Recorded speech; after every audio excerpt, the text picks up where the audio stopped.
සත්‍යවාදී ගුවන් තරංග වේමනා වන්දනා වංචා වඳින්නට ගිය කලට නුවරට දළදාව ගමේ චණ්ඩි ස්ටැල්ලිද සිටියාය පෝලිමෙ සිටිද්දී අපගෙන පූජාව ළඟටම ගොසින් ඔහු දළදා වැන්දාය. ඉහත සඳහන් කළේ ආචාර්ය නන්දා මාලනී කලකට ඉහත ගායනා කළ ගීතයක පේලි දෙකකි. ඉහත ගීතයේ සිහියට නැගුණු හේතුව මේ දිනවල සිදු කෙරෙන දළදා ප්‍රදර්ශනයේ නීත්‍යානුකූල නොවන VIP සහ VVIP පෝලිමක් ගැන සමාජ මාධ්‍ය ඔස්සේ පිළිගත හැකි පමණට සාක්ෂි සහිතව පෙන්වා දෙමින් තිබෙන බැවිනි. එසේම කැබිනට් තීරණ දැනුම් දීමේ පසුගිය මාධ්‍ය හමුවේදී මාධ්‍යවේදියෙකු දේශපාලඥයන් මතට බරපතවා ඒ ගැන ප්‍රශ්න නගන්නට යෙදුණු බැවිනි. මාධ්‍යවේදියාගේ ප්‍රශ්නයට අමාත්‍යවරයාගෙන් පිළිතුරු ලැබුණු නමුත් අමාත්‍යවරයාට හෝ ආණ්ඩුවට හෝ විසඳිය නොහැකි ප්‍රශ්නයක් දළදා VIP පෝලිමේ තිබේ. එසේම ඒ සිද්ධිය ඔස්සේ කියවා ගත යුතු තවත් කාරණා බොහෝමයක් පවතී. VIP යන අකුරු තුනෙන් කියවෙන ඉංග්‍රීසි වචන තුන very important people යන්නය.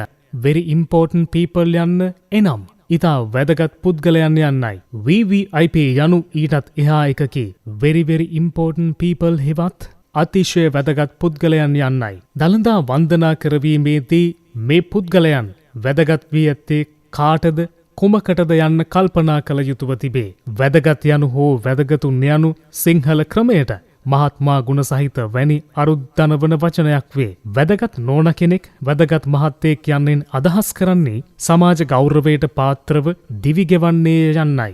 දළදා වඳින්නටත් හොරපාරෙන් යන්නෝ ඔවුන් ගෙන්වා ගන්නන්ට වැදගත්වය හැකි වුව එවැනි වඳින්නන් සේම වන්දනා කරවන්නන්ද වැදගතුන් නොවන බව ඉන්දුරාම කිය යුතුවේ. සොක්කන් ලොක්කන් වූ විට ඔවුන්ට වැදගත්කම් ඇත්තේ නැත. ආණ්ඩුව සහ සංවිධායකයන් පැහැදිලිව සඳහන් කළේ සැමට සම ලෙස දළදා වන්දනා කරන්නට ඉඩ සලසන බවය. බෞද්ධ දර්ශනය අනුවත් සමාජ සදාචාරමය ආකල්පයන් ගත්තත් සිදුවිය යුත්තේ එයමය. බුදුන් වහන්සේගේ දර්ශනය සමානාත්මතාව පදනම් වූවකි.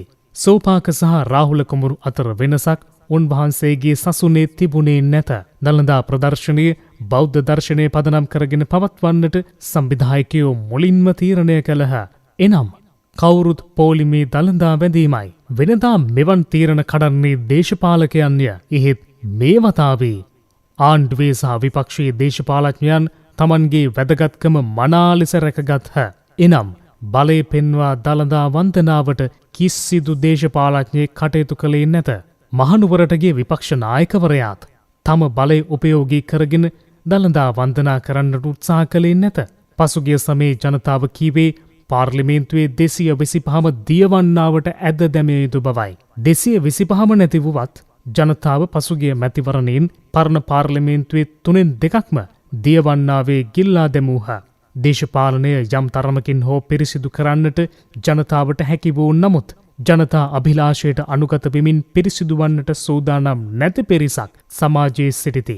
ඔවුන් අයත් වන්නේ නිලධාරීන් සහ බලධාරීන් ගොන්නටය. දැනුවත්ව හෝ නොදැනුවත්ව මේ පිරිස සමාජ ශෝධනයේ කකුලෙන් අදමින් සිටිති. දළදා හොරට වඳින්නේ ඒ වැනි අයයි.